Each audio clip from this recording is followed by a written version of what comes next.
ತುಂಬಿದ ಹಣ್ಣವೇ? ಹಣ್ಣಲ್ಲ ಹೆಣ್ಣು. ನೀನು ಹಣ್ಣು ಎಂದು ಪದದಲ್ಲಿ ಹೇಳಿದೆಯಲ್ಲ. ಸೊಗಸು ತುಂಬಿದ ಹೆಣ್ಣು ರಸ ಪೂರ ಮಾವಿನ ಹಣ್ಣಂದ್ರೆ ಹೆಣ್ಣು ಗಿಡದಿಂದ ಬಿಟ್ಟು ಕೊಳತ ಹಣ್ಣು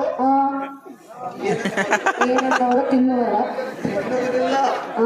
ತಿಂದು ಬೀಸಾಡಿದ ಎಲೆಯಂತೆ ಒದಗಿರುವುದು. ರಾಮ, ಇದುವರೆಗೂ ನಾನು ನಿನಗೆ ಬೇಡಿಕೊಂಡದ್ದು ಹೇಗಾಯ್ತು ಗೊತ್ತೇ? ಎತ್ತಿಗೆ ಜ್ವರ ಬಂದರೆ ಎಮ್ಮಿಗೆ ಬರೀ ಹಾಕಿ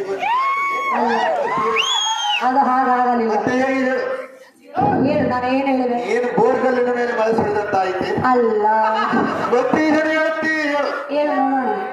ನೀನು ಹೇಳು, ನಿನ್ನ ಮನಸ್ಸಿನಲ್ಲಿ ಇರುವುದು ನನಗೆ ಗೊತ್ತಾಗುವುದು. ಮತ್ತೆ ನೀನು ಹೇಳ್ತಿರುವೆ, ತಿಪ್ಪೆಯನ್ನು ಕೆದರುವ ಕೋಳಿಯನ್ನು ತಂದು ಸಿಂಹಾಸನದ ಮೇಲೆ ಕುಳಿತಿದರೆ ಗೆದ್ದೆ ಕಟ್ಟಿದರೆ ಮತ್ತೆ ಅದು ತಿಪ್ಪೆ ಕೆದರುವುದು ಬಿಟ್ಟಿದ್ದೆ ಸಿಂಹಾಸನದಿಂದ ಜಿಗಿದು ತಿಪ್ಪಿಗೆ ಹೋಗುವುದು, ತಿಪ್ಪೆಯನ್ನು ಕೆದರುವುದು.